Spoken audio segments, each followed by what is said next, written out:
Okay, I'm just going to go do a quick teardown of the GTi14 Ultra here, and common competitor is the Beelink GTi8.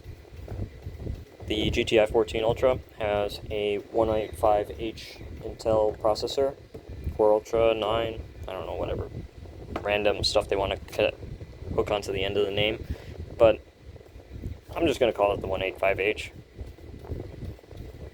It's a pretty high-end mobile processor, but its competition is pretty strong. So Beelink's got the Sur8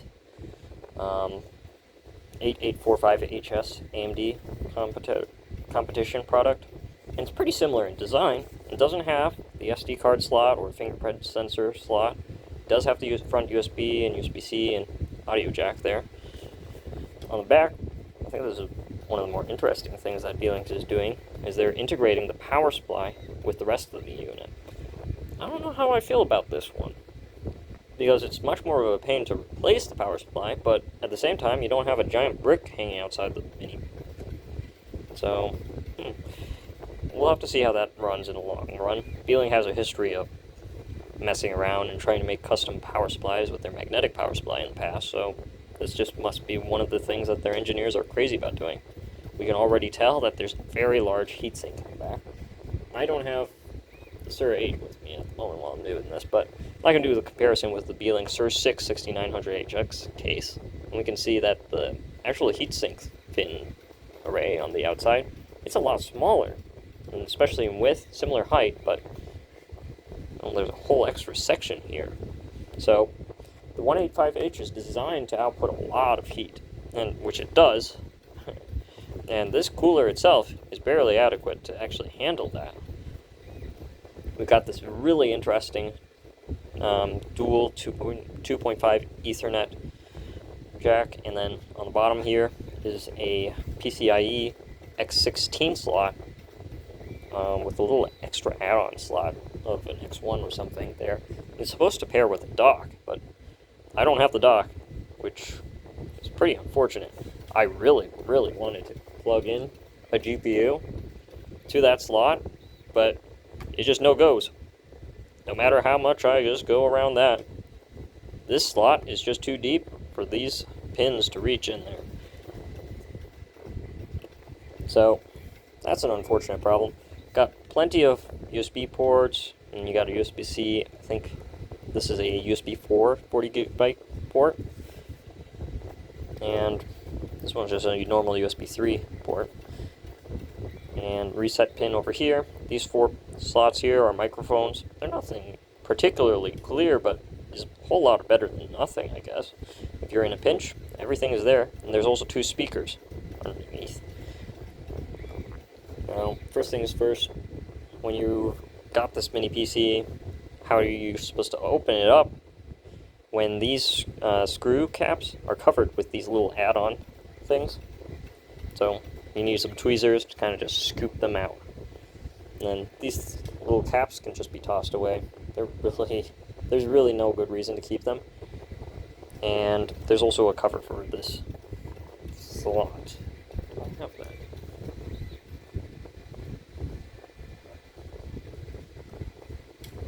Here we go. We have this kind of cover slot. It's kind of interesting that Beelink is experimenting like this. But I don't know. I was very enthusiastic about the Sur8, but now that I'm looking at the GTi14 Ultra, I don't know how it's supposed to live up to that. Beelink is essentially just trying to carry over this design and bolster it with all the extra I/O and features that they can think of putting on there. I don't know if that was the right call. I think Beelink probably should have gone with the 8945HS processor, or even a 7945HX processor. Stuck with AMD on this one. I think this was a really cool idea, and it performs reasonably well. I mean, if you're in a blind test comparing this and an 8845HS, you probably wouldn't notice the difference, except your wallet probably would be missing a couple $100.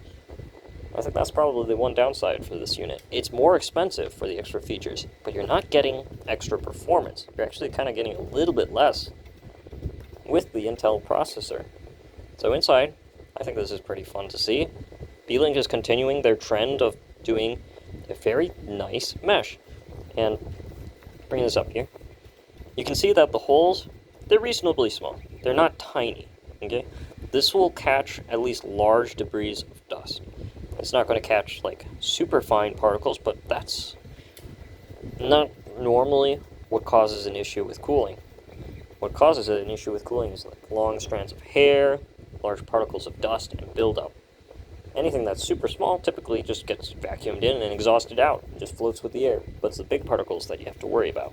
So that's why this mesh is kind of cool to have, and over here is the antenna. So the mesh and the plastic cover don't interfere with the antennas.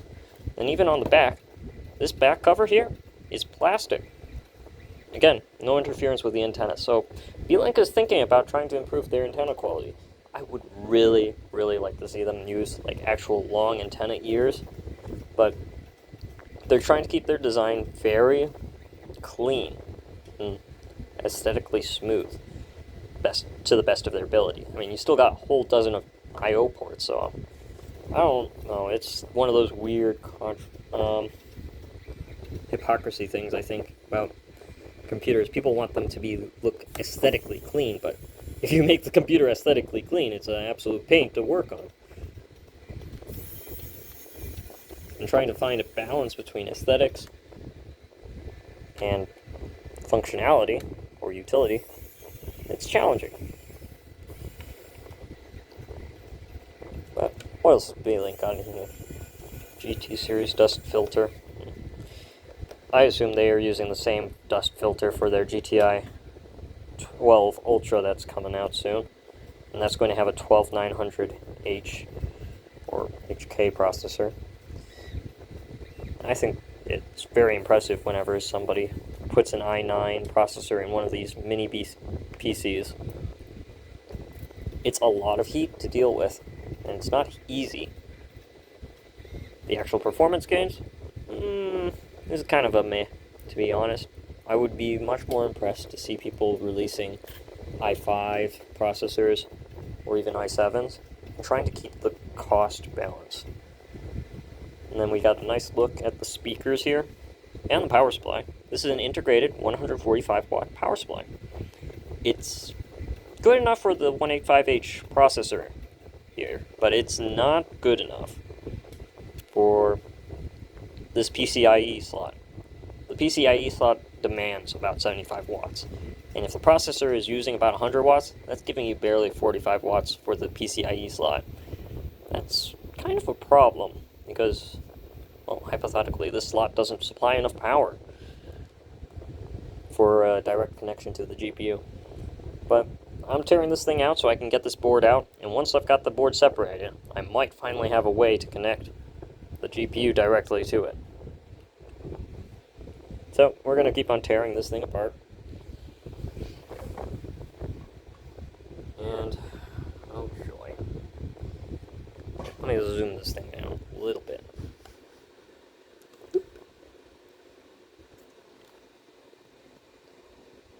That ought to do it. Decent enough view, don't see my head, and I'm just going to keep on taking this thing apart. I did open this up a little bit before, but that was more of like to get a better look at this PCIe slot that I was trying to get myself connected to. Didn't really go that far. But we'll start by removing things piece by piece. I'm going to go with the speakers first, see how well that goes. And assuming this video doesn't get too long, maybe I'll have enough time to reassemble it. Ha! Optimism. Alright, 4 screws for the speaker. What bit am I using here? I think I'm using a PH1.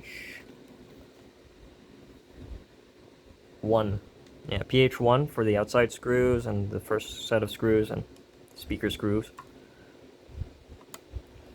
Yep, there goes the speaker.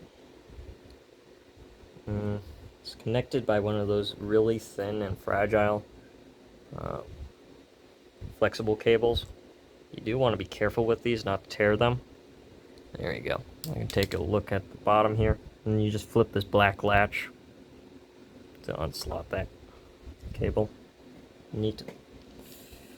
And this is actually kind of a cool speaker package here. I mean, these are the equivalent of Arduino speakers, to be honest. Or are they? Actually, these are a little better quality. I got a couple of similar speakers, I think. Let's see.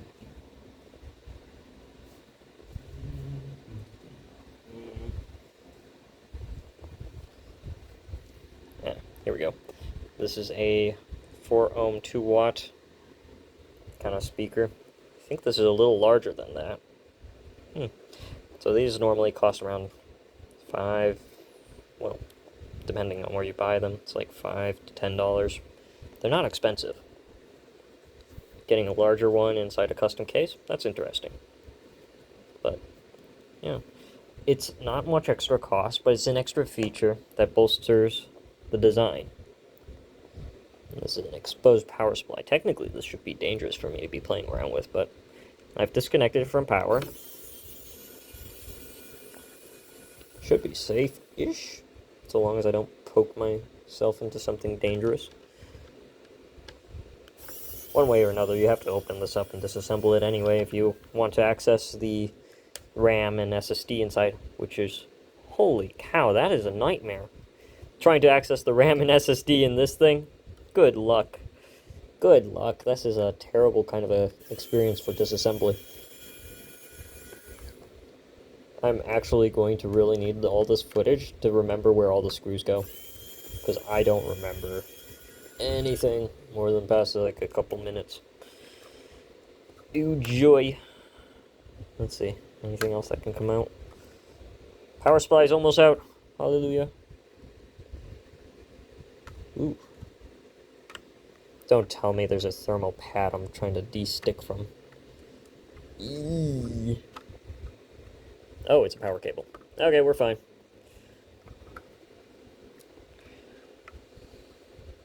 Alright, this cable here runs over to the PS2 power jack thing. Yeah, that is not a fun way of routing a cable. I mean, gotta give them credit. They cut this cable, or they made this cable, to the exact size needed to fit in here. It would not fit if it were any longer or any shorter. Good grief. Like, could you imagine having to trying to change the RAM or SSD in this thing on a regular basis? Like, you're just trying to test out different RAM configurations, or you want to add storage. Like, this is so much extra unnecessary work to get into here. Not fun. With the Beelink GTi14, you just take off the bottom cover and the dust cover, and you're essentially in. Oh. Well, that's a bit of a minor problem. Okay. This power jack needs to go. It's in my way. It's too annoying. This might explain why we're not seeing any teardowns of the GTi14 Ultra before me. Unless somebody is crazier than me. Because this is a pain in the butt to get to. I'm going to go ahead and need a socket kind of bit to help get the rest of the stuff out.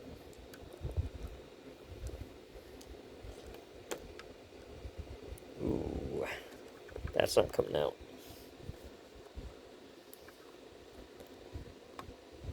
There we go. I should not be doing this. You see what I'm doing? I'm grabbing at the solder joints and trying to pinch and slide this assembly out. That is not good. You do not want to do that regularly. Okay, I got this out. Power supply is almost out, but it's connected to the antennas. Huh. Okay. Well, this is tape. This is nylon tape over here. So I'm just going to go ahead and peel that off. Do I even want to do that? No, I changed my mind. That's too nasty of a peel. Okay, I'm just folding the power supply out to the side. The 145 watts, possibly hazardous, shocky thing. You know, I don't actually know why people are so crazy about, oh, I want the power supply inside the mini PC. I actually like the black box separate. It's a little bit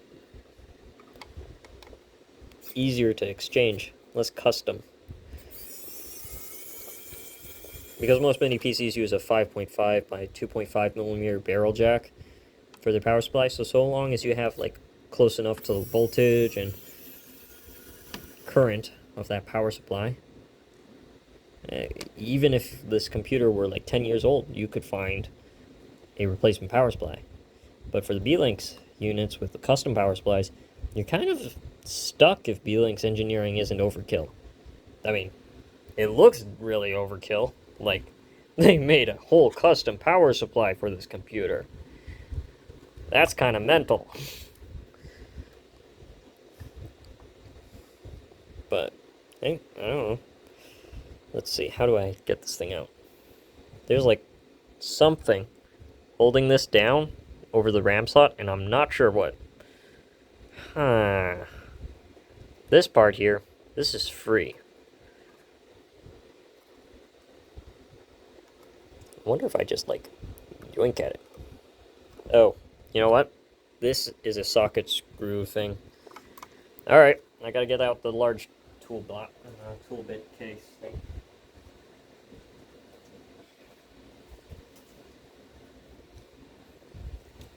Okie dokie. I got lots of bits, okay? We're gonna figure this one out. Let's see. I want to start with an M4, okay? Is that close? No. It's a little too big. Let's go with the M4.5. Yep, bingo. M4.5. Sockets itself right on there. Okay. For people that I don't know who has these bits. I'm crazy. I bought a $20 kit with these cheap bits. So I'm like, I'm good. But if you're like the average stooge that just like, I'm going to try this out, you're just kind of screwed if you don't have this kind of stuff laying around. So, I don't know. Beelink probably wants to be including whole toolbox sets with their mini PC if they're going to make the disassembly just to access the RAM and storage this challenging. Holy cow. Okay, there's another screw somewhere. I don't even know. It's a little bit more free, but there might be a... No, there's no screw underneath this spongy thing. You know what I really want to see? This giant fan that's underneath here. I'm a big fan of big fans. Okay? Yeah, that works out pretty well. But, dang. Oh. Hey, you guys. Guess who's an idiot? Somebody's probably screaming at me, there's a screw right in the middle of the plate. But I'm blind. Probably doesn't help that I'm trying to do all this disassembly without my glasses, but... Don't worry. I'm gonna figure this out. I did have to remove that socket, though, so I'm not crazy. I'm just not the smartest guy in the world. Sad. Okay, there we go. The whole plate comes out. Okay. So, how many screws did I have to take out to get this plate out? 1, 2, 3, 4. 5, 6, 7, 8, 9, 10, 11, 12, 13, 11, 12, 13, 14, 15, 16. 16 screws to get to this. What the heck? Alright. Ooh. Okay, this is for my first time seeing this, so I'm actually kind of hyped by this. This is a plastic cover plate, and it's holding the antennas. I need to get that out. So, the great thing about that is, I hate black glue. I don't know what happened, why Beelink started doing it. I think it was cost saving, but some manufacturers like to put black glue all over those antennas just so they don't pop out during shipping and kill the computer. It's pretty rare that would happen, but I like this as a much better solution. This is a very simple, cheap plastic cover. I'm going to grab myself a PH000 bit. Yes, PH000 bit. Plug that in, it's nice and smug. Alrighty, there we go. PH000. That's not right. I got my bits in a wrong order probably. Let me double check. I used a PH0 bit. Okay, correction. This is PH0. Do not use a PH000. That is way too small. I was like, dang. Alrighty. This card can come out. What we got?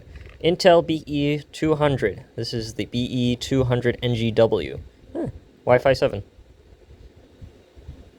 Well, that's cool.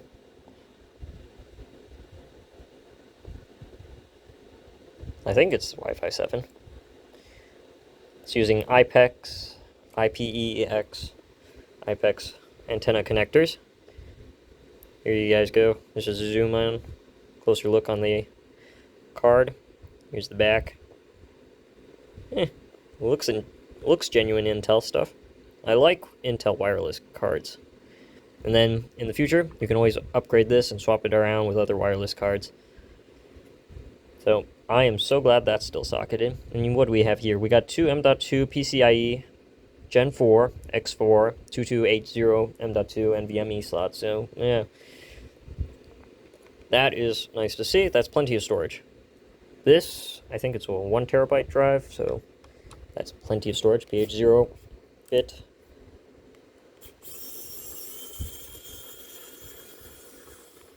There we go.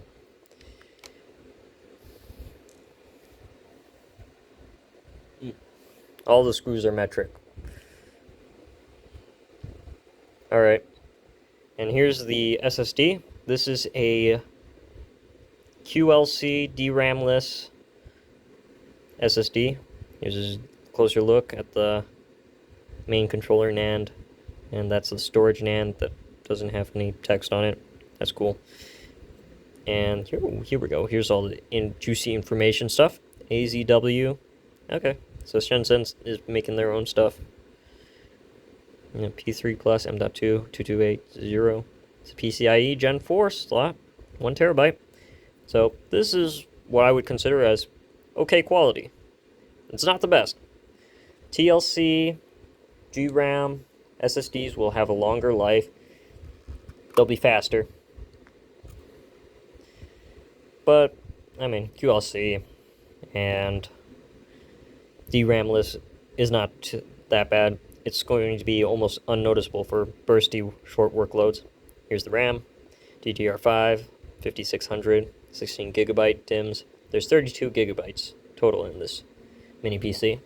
So it's nice to see that Intel has finally caught up with AMD and 5600 megahertz SODIMM. Beelink loves their 5600 megahertz RAM. They put this in their Sur 8, their Sur 6, even though the Sur 6 can't use it, the 5600 megahertz. Apparently it's cost effective for them. Kudos. This is the inside. It's cool. Alright. This is the power supply thing again, and I'm going to set this to the side so I don't bump into it by accident. I am not opening that. That is... Should I open this? There's absolutely no practical reason for me to do that, other than... Oh, I can open it. No, we're not opening it. That's too dangerous. Don't open power supplies, kids. And people and other sane people. Okay, let's see. I want to get the rest of this board out. So we're going to go back to the socket 4.5H thing to get all the rest of these silver things out. Silver things. Technical terminology. I've got a lot of QC stickers everywhere. That's cool. Whoa, that is That is a massive standoff. Okay, what can I say? Beelink's approach to fan design and noise, I think is pretty cool with what they're going here with. They're trying to have a centralized singular fan to minimize the noise. Okay? Fewer fans makes less noise. I think that's pretty simple. Then bigger fan allows the fan to spin slower and move more air. Although in this case, because the processor is so hot, I don't think it's spinning any slower. It might even be spinning a little faster than the Sur 8 and the Sur 6. But I don't actually have that info to confirm it, so. Alright, 4 standoffs. What can I pull out now? Well, not the front I/O board. It's crazy that they did this. It's got a whole controller for the fingerprint sensor. Ooh, that is not secure. Somebody's cutting corners, putting a cover plate like this. This is protective, but it's not secure. That's optimism, if I've ever seen it.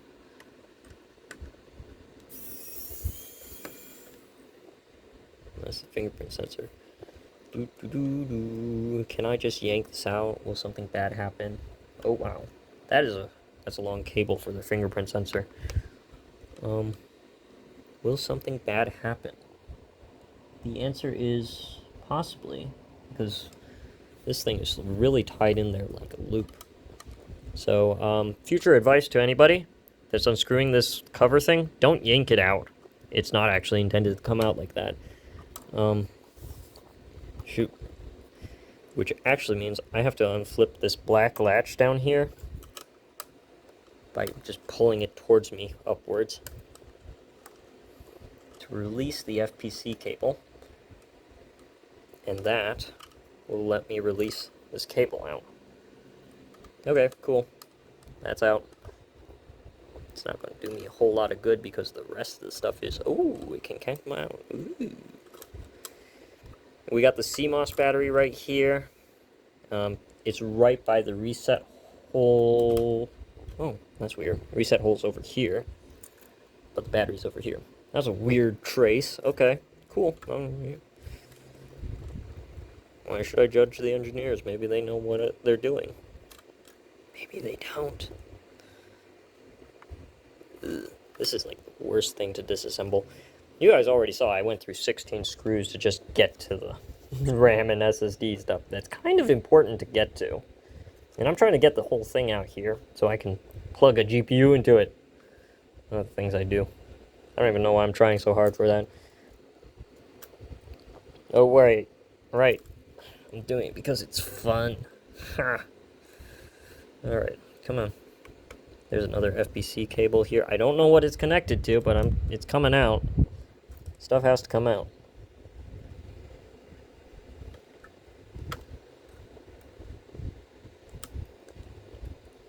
Just imagine watching me tear one of these cables out. Okay, this cable's too much of an issue. It's gonna come out. It's using one of those phone cables, and it's just too much of a pain in the butt. I'm gonna switch myself to a PH00.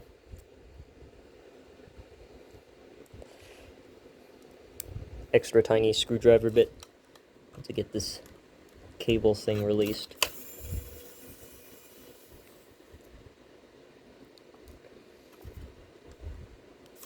Two screws.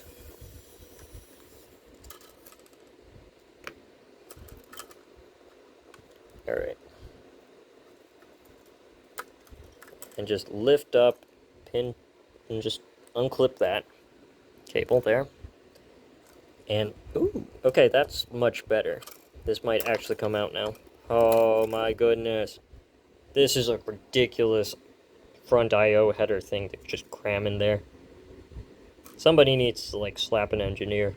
This was not cool.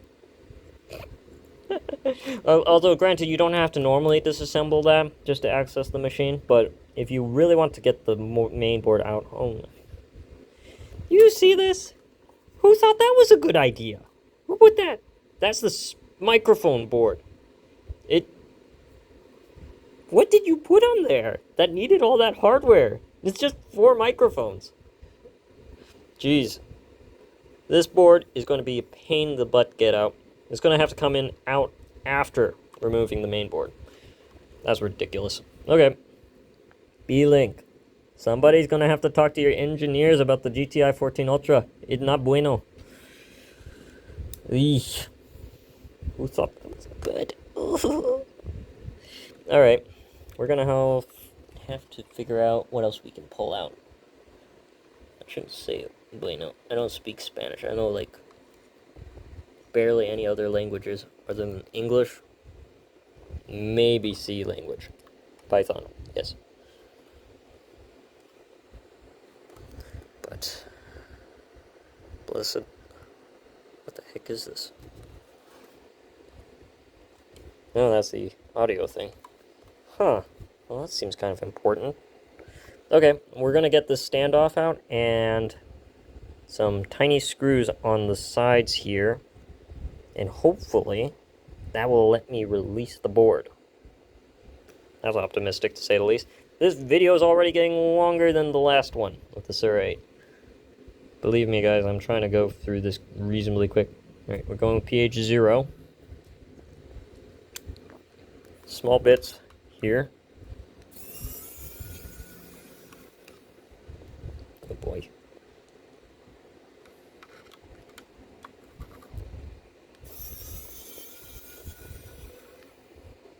To the people that have to still unscrew these things by hand, I feel sorry for you. How many screws have I gone through? I think we're getting close to the 30 number. I like mini PCs more when they had like less than 10 screws inside them.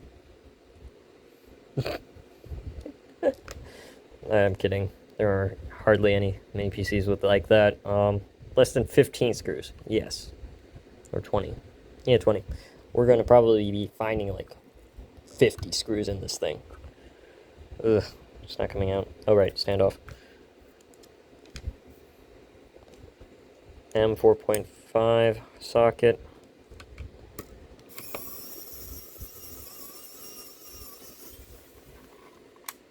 Alright. Let's get the tweezer. Yank this out. You forget a screw in here, you're kind of, well, quite literally screwed. But douche. Alrighty, there's still something else holding this thing down, and I don't know what, but I will find it.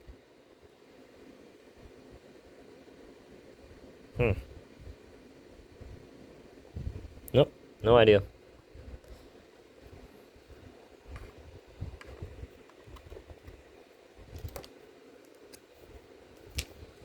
Oh, goodness gracious.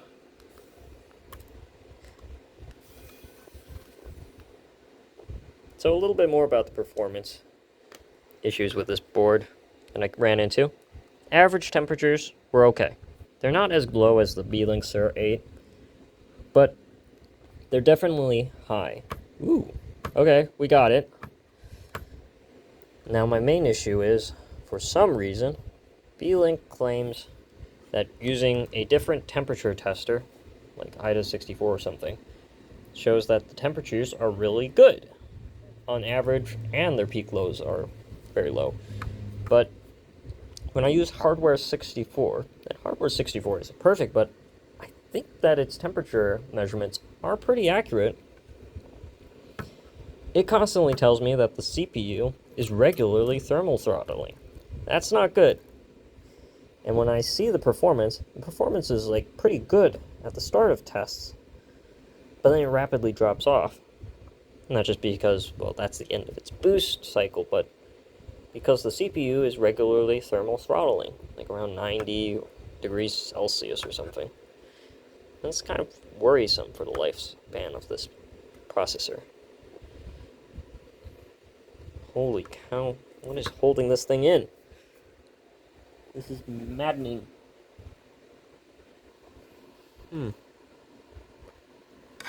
Alright. It's a problem. Okay. New strategy, because I'm not getting this thing out for some reason. Yeah. This whole board needs to slide back and out, but the microphone board is trapping it in there, so I would have preferred to get the microphone out last, just because it's really wedged in there, but, well, I'm not getting anywhere here.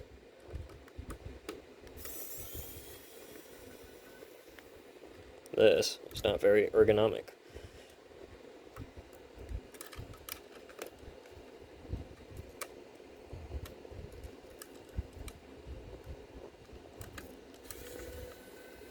Now, on the plus side, what I can appreciate from Beelink is that they're not using an excessive amount of glue or adhesive, and it's difficult to replace. It's mostly screws. Okay, can I, like, ooh. I'm pushing the fingerprint sensor out of its slot so I can get it out. That is one heck of a nasty way to get it out. Alright, no tears. Hallelujah. That's the fingerprint sensor. That weird old plastic block. Clicky. And the little controller. I do not want to put that back in. Not anytime soon. Oh, okay, so this is the microphone cable. FBC cable to the microphone. We're gonna pull up on the black tab and release the ribbon cable. So that's out. Cool. Okay, so that's good that I did that, because if I didn't, I would have actually torn the cable out. This is a pain in my ass. I can edit that out, right? Oh, what am I carrying? I don't actually monetize this stuff. Okay, come on. I'm trying to rant and rave and take up some time to get this board out, but it's not coming out. If I push down. Nope, don't push down. That did not feel good. There's another screw somewhere over here that's holding it down. Or it's just the I/O that's slotted in here that I just simply cannot pull out. So this microphone board here absolutely does need to come out. And I'm sliding it upwards. Trying to be very gentle with it. But this is not pretty.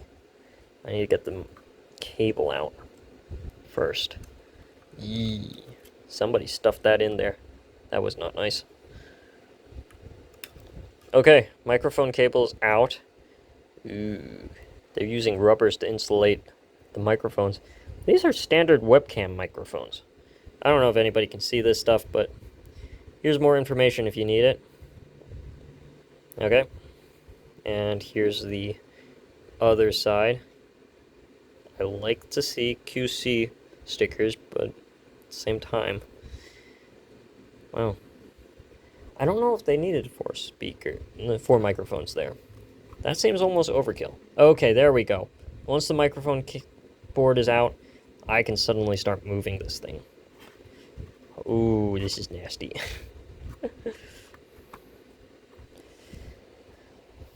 This is not fun. It's coming out. Ooh, the plastic's coming out. Does this plastic...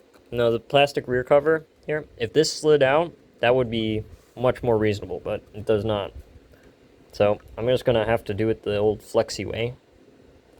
And just... Yeep. That is so scary to me. I don't want to do that more than I have to. Ooh. Okay. Now we're just fighting the foam pads that are holding the board in. There we go. You can see this board here is flexing hard. That's not great. That is very not great. So if I did this regularly, I would eventually break this case. Okay, it's out. This is the inside of the case. That was terrible. That was a terrible experience looking at how many screws there are. But this is the case. It's a very thin metal. Aluminum, I'm gonna guess. Yeah. Could you imagine them making this 10 years ago? This was unheard of.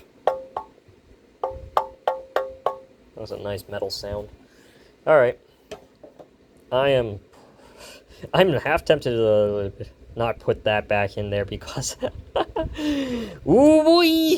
Here we are! This is a giant ass fan. Yes! This is what Beelink is doing. They're putting a giant fan.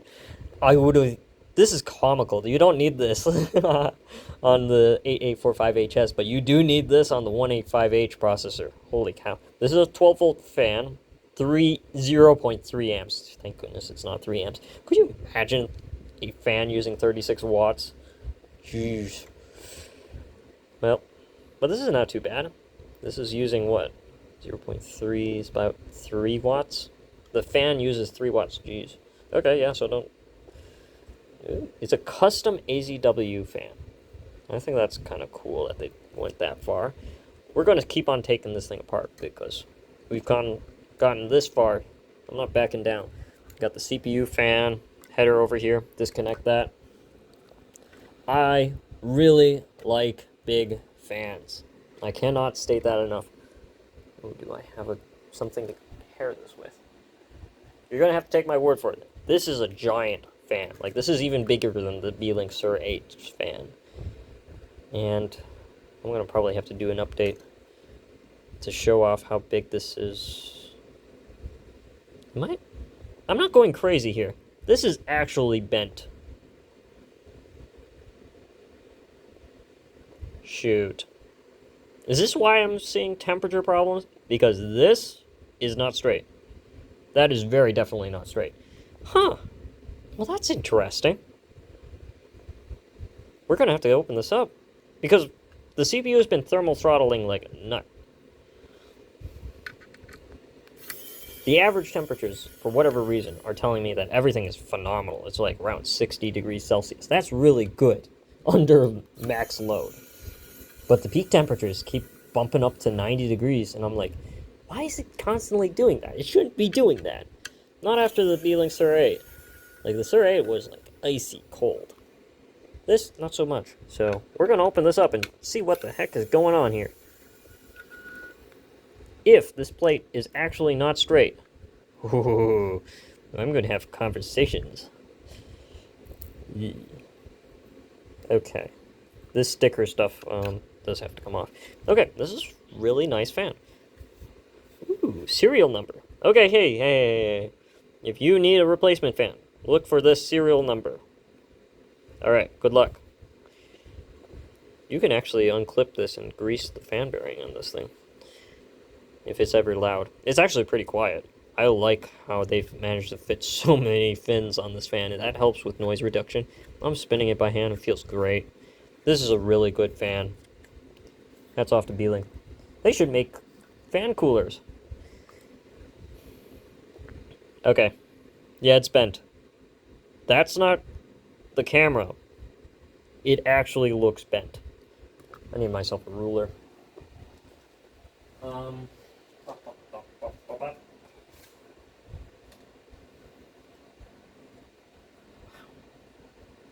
in the world have I made it this far and I don't have a ruler? Hang on. I got a feeler gauge here. This is straight edge. I'm going to put this up against the board. And you're going to see. That's not straight. That is very not straight. Yeah, that vapor chamber is not straight at all.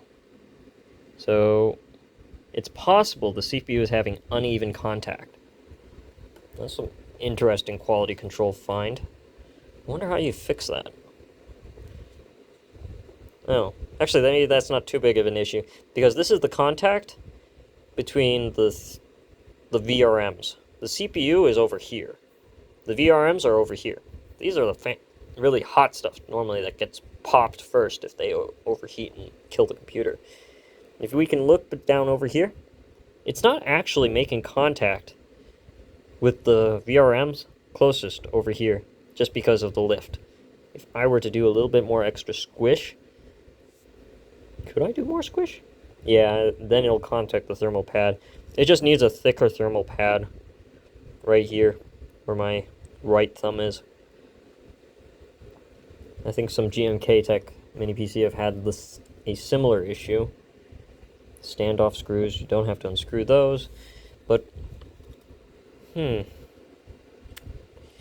is weird. This is very weird.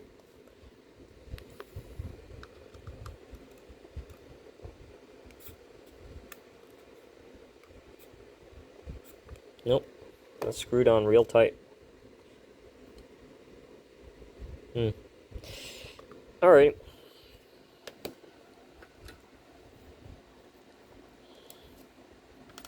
I'm actually going to take a look in underneath it, because I actually may need to.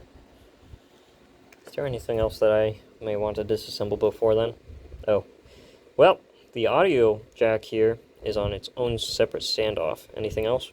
Nope. Everything else is attached to the board properly. It's just this audio thing. That's funky. I respect Beelink putting in the extra cost. This is not cheap to do. Just so that there's a rear audio jack cable.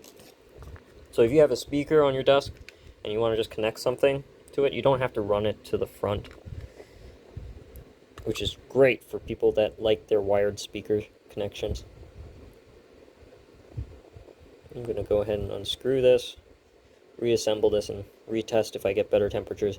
If I don't repost anything for a long while, it's probably because I found out that they didn't actually make a difference.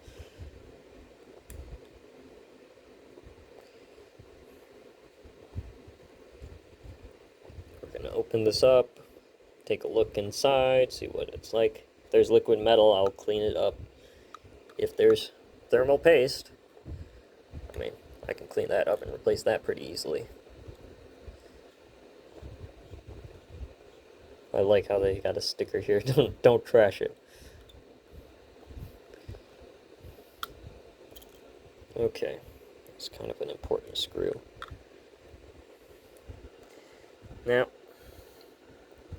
I've been mildly frustrated with this disassembly. I don't think I want to put this back inside the case. I did that for the Sur 8 because that was a pretty interesting thing, but this is nightmarish. To take it out and put it back in. This is a step too far. Did I unscrew this? Or was this... I'm going to have to check my footage. Maybe I'm going crazy and I already unscrewed that. But that was already loose. We're going to reassemble this and see if that makes any difference to the temperature, but this stamped piece of metal is hard soldered to the copper. I'm going in with a manual screwdriver because I actually want to be a little bit delicate with this. If you ever strip a screw, never replace it, or never return it back to the thing. You toss that screw, you find a replacement screw. You lie, beg, or steal, and cheat, and get a replacement screw. You don't put a stripped screw back in, because it's never coming back out. Don't actually commit crimes for a screw. That would be a terrible idea. Okay, one more screw here.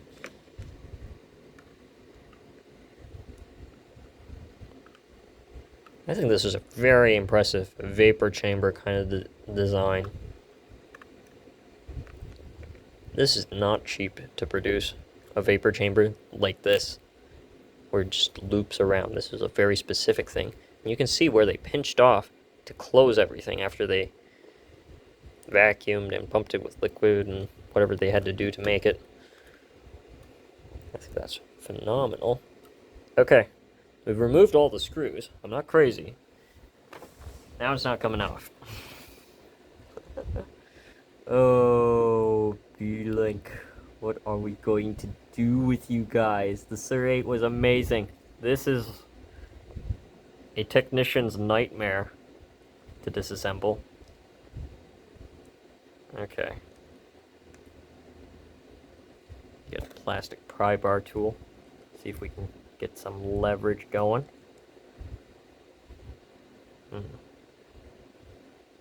Just looking around, seeing if like, oh, maybe I missed a screw again. Oh, again.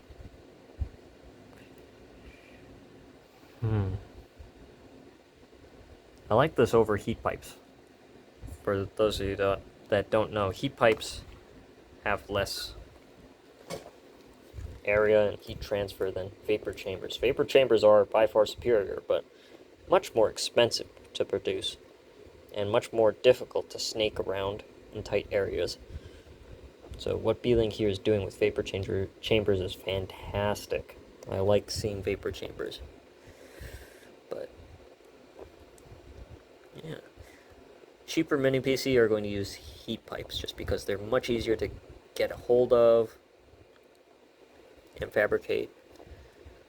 And if something goes wrong, I mean, worst case, you throw out a vapor chamber, or throw out a heat pipe. But if something goes wrong with the vapor chamber, I mean, the whole thing goes to trash. So this is expensive to produce, and it performs really well to a point. But holy cow, what is holding this thing down? I'm pushing, I'm pulling. I think it's the thermal pads and vacuum seal. Ooh. Ooh. That, okay. Okay, we're dealing with liquid metal here. Shoot. My nightmare.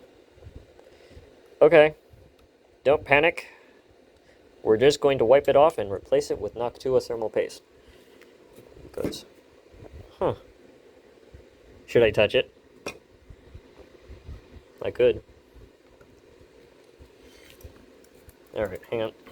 I need to charge my phone.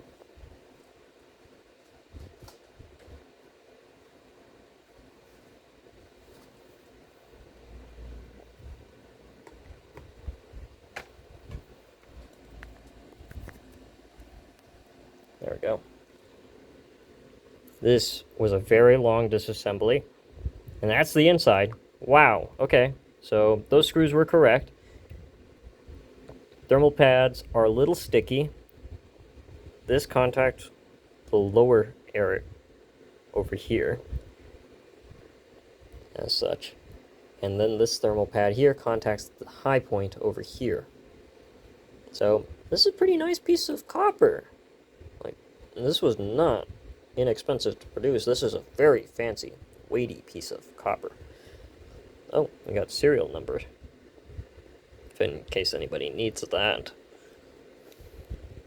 And this metal bracket here is definitely soldered to the rest of the copper, or somehow clamped or glued to it. I don't know how.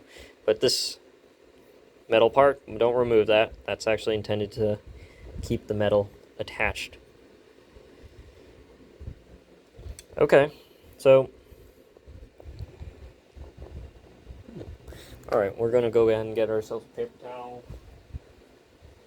Start cleaning this off.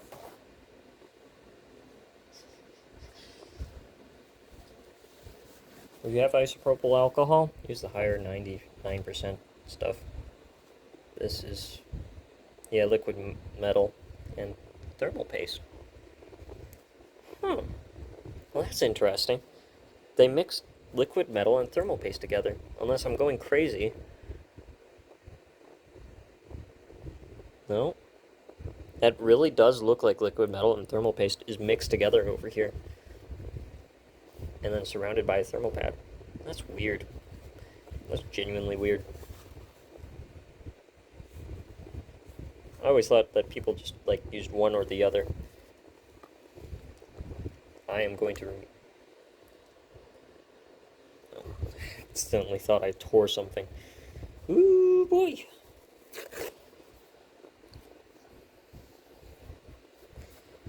Alright, I'm going to clean this off.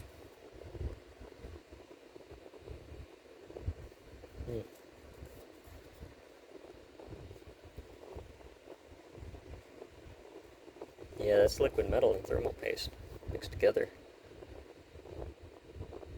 I don't know who thought that was a good idea. I don't like that person. It's a bit of a cost-saving measure, but suddenly, all this plastic goop around it is no good. You're going to need that goop possibly replaced if you're ever going to replace the liquid metal. Now, the good news is about liquid metal is you don't actually have to replace it on the regular. If you left this alone for a decade, I really doubt anything bad's going to happen. Alright. Yep. Screw it. This whole taffy thing's coming out. This is no good anymore. I will find something else to replace it with, but this is contaminated. If I close this up again, there's a decent amount of chance I'm just going to cause myself some grief and kill the computer. So, all that goes off to the side, where it cannot touch anything anymore.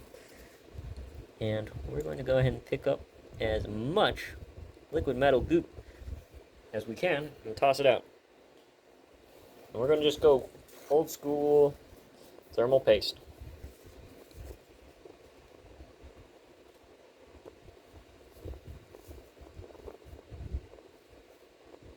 None of this liquid metal nonsense. I actually really like liquid metal, but I do not like opening up the computer and discovering liquid metal. I probably should have known that there was liquid metal in this. Beelink used liquid metal essentially on their GTi14, or no, their GTR7 Pro 7940HS. And they specifically requested, do not open this thing. It will be a mess. And I'm like, okay. I didn't open it. I kind of regret that because now that I didn't get that specific instruction, don't open the thing. I'm like, I may as well take a look. And I was sorely disappointed because now I have to repaste the thing. Oh, such is life.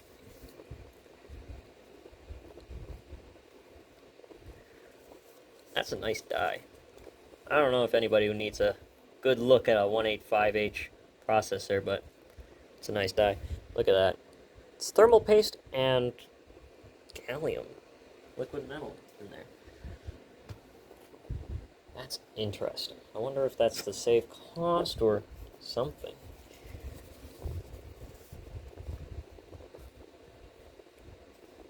Whatever the case is, this is going to be a pain to clean up, so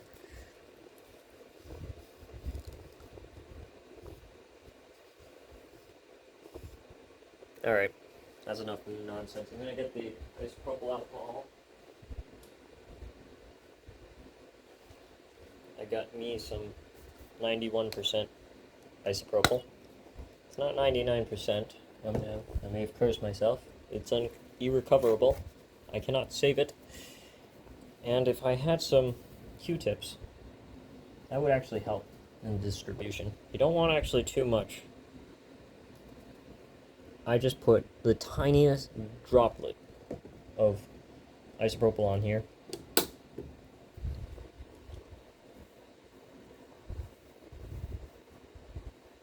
Wipe that around. Yes.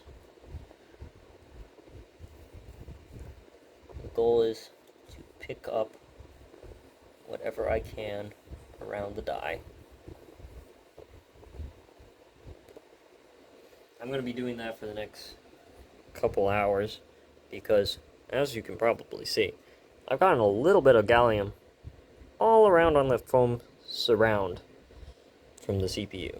The good news is this is very unlikely to actually cause a short, but I actually see a little drop here, so I'm going to have to take this thing further apart, clean this up. So let this be a lesson to people. Don't actually open your GTi14 Ultra unless you have a serious problem, because it is a pain in the butt. It is a serious pain in the butt. There is a massive, impressive, amazing fan inside. There's a less, not so, well, there's a less impressive but very cool vapor chamber inside. This is, yeah, look at that. And they mix thermal paste and liquid metal together. Who does that?